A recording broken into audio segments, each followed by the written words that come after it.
One of the powerful capabilities of pointers is being able to perform arithmetic operations on the pointers. Now, this is a little bit different than what you might think, because these math operations will be scaled according to the pointer's type, to what the pointer points to. If you add 1 to a character pointer, it will move the address that is contained in the pointer forward by 1. It will add 1 to it because it points to a character. If that pointer is an integer pointer and you add 1 to it, the address, in our case, in our machine, the address that's in that pointer will be adjusted by 4, the size of an int. If it is a pointer to a short int, it will be adjusted upward by 2 bytes, or just by the number 2. And that's just a simple increment. Now, when you do this, you have to be careful not to move a pointer off the end of what it points to. If it points to an array of integers or characters, some assembly of these things, then you can't go incrementing off the end of that, or you'll cause an error.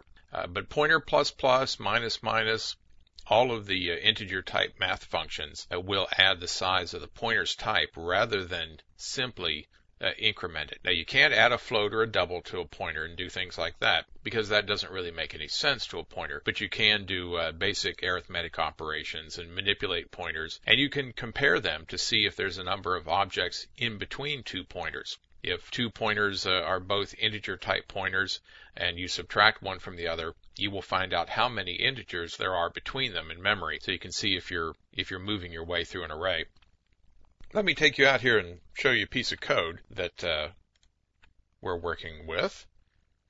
This is pointer.c, and here I've made a little character array called hello world, and we know that it has these characters in it and a null at the end, so it's actually 1 character longer than this in storage. What is this, 10, 11? It's actually 12 bytes long, and it's that same little array that we showed earlier. Here we have a character pointer, star AP, and we set it equal to A, and we know that A, without any subscripts or anything, is in fact the same as the address of the 0th element, where this H sits in memory. So we've created a character pointer, set it equal to the beginning of that. Here's just a little counter, I, and what this thing will do is while contents of AP, that means while that is returning a true value, non-zero, remember there's a 0 there right after the D, while that is valid, non-zero, print it out. And what I'm going to print is in uppercase hexadecimal, %x, and then a character, %c.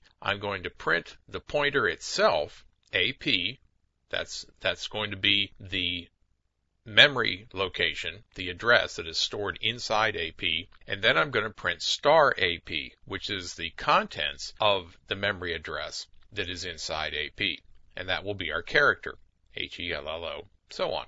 Then I will increment the pointer, AP++. So I increment AP, so first it'll start at H, and then it'll go to E, incremented, and then L, and we'll work our way down until it increments to point to that null, and then this while will fail. Now, after that while is done, we will come here and start a new loop. I'm going to set AP back to the beginning of A, or the address of A.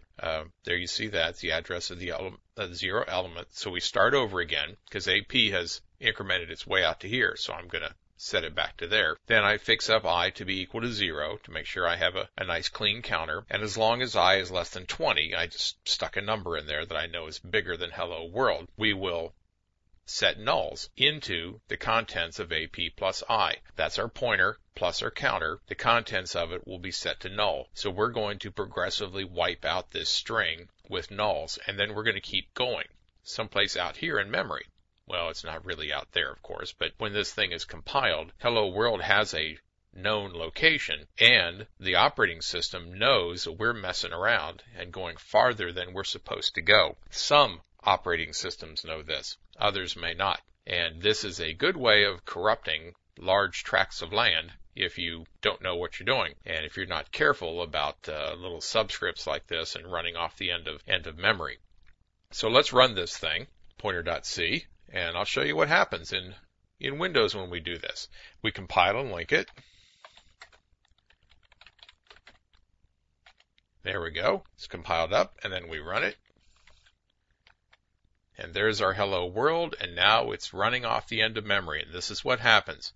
Pointer.exe has encountered a problem, needs to close. Sorry, I'm sure you've seen this before, but this window is what happens when a program does something it's not supposed to do. Now, we won't go into all the debugging and all that, but if you have, and I know that you have installed your compiler comes with some debugging capabilities, and we could enter into debugging and see what's happened.